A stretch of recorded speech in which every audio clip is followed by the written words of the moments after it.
So I wanted to tell the stories of five of the most ruthless dictators in history and how quickly they can snuff out democracy, even in a country with a constitution, like Italy and Germany both were when Mussolini and Hitler took over.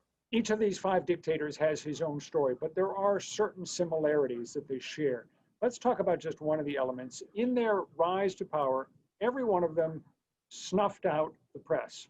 Why is a free press so important to a democracy? Why is a free press such a threat to dictatorships? One of the first things they do is try and silence the voices of anyone who would be critical. Mussolini took over almost every press.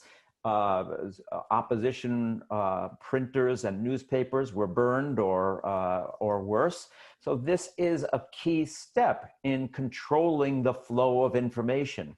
And we live in an information society, so this becomes all the more important today. Information is power. Men like Hitler and Mussolini, Stalin and Mao Zedong all understood that.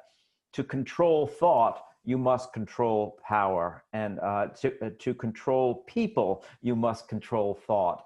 And so that's why the press, the independent press, is so important in a democracy like ours. Hitler, Stalin, and Mao in particular were responsible for the deaths of tens of millions of people. The numbers are really incomprehensible to most of us. And yet you make an interesting point that these three and the other two whom you write about should not be dismissed as just animals or utter madmen. These were human beings who were helped in their rise to power by everyday people in their countries. Two really important points there that I come back to time and time again in Strongman. First of all, these are real people. We want to call them monsters, but they are people. They were children who grow up and in many respects, very ordinary childhoods we can point to. And I talk about their childhoods and the things that shaped them. But the bigger point that you also make is that these men could not accomplish what they did without many, many willing accomplices. Military men, business leaders, industrialists, the church in some cases. And it's important to remember, we hear the Washington Post say democracy dies in darkness. One of the things this story shows is that it dies in broad daylight, often with thousands, if not millions, cheering.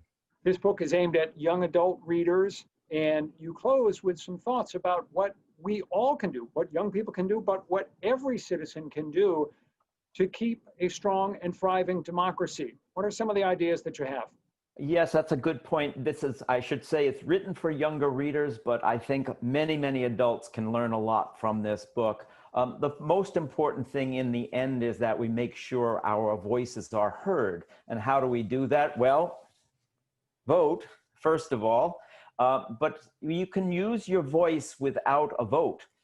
Young people throughout American history have helped change history. They march, they demonstrate. You write letters to the editor, you write to the school board.